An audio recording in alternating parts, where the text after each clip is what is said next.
Hi, me again. Just carrying on for what I was talking about leadership skills a moment ago. So just as the second bit from just the intro I just mentioned a minute ago.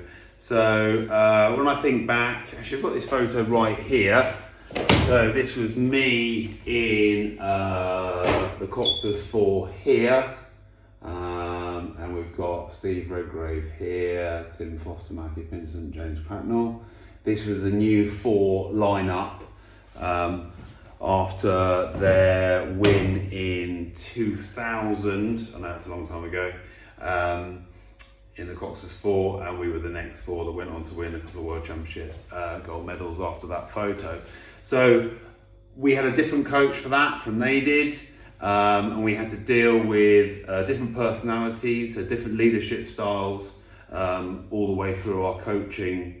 And then if I think about my British Triathlon qualifications, I had different coaches as I went through that with different styles.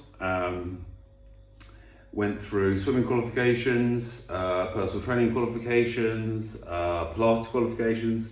So I guess I've been coached by lots of different people in lots of different areas, and I guess now I'm part of my remit is a coach as well.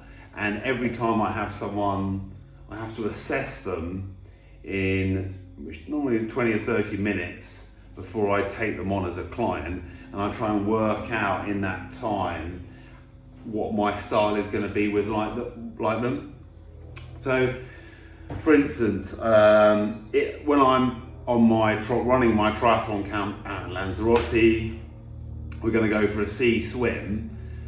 That particular style, I've got to be quite authoritative because there's a high risk situation of someone drowning. So there's lots of safety tips. So there's no debate. I can't have what they call like a laissez-faire style. I need to make sure the style of my coaching is, this is what we're doing. Okay, so it's got to be quite authoritative.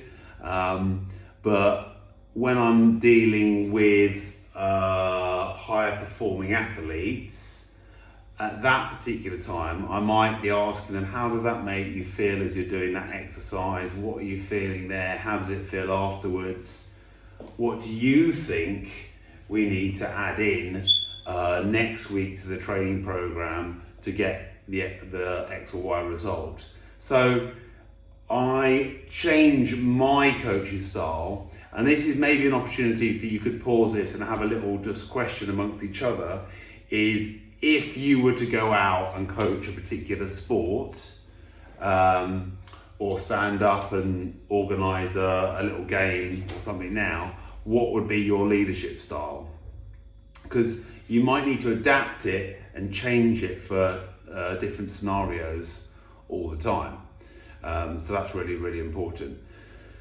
Also, as I've been going through my career, we've had the different coaches I find have also haven't changed their style because they've been, this is the way I am, and they've not really changed the style. So it's almost been up to the athlete to deal with that scenario. But I've come along, I've got to say, I think the best type of coaches are the people that can adapt and change their style slightly depending on the person they're in front of.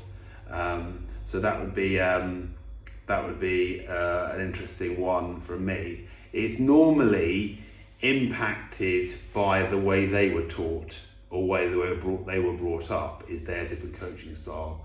But you could have a little think now, and I'll come back to you in a moment, what your coaching style is when you've taught something in the past, or even try something now, and what it would be.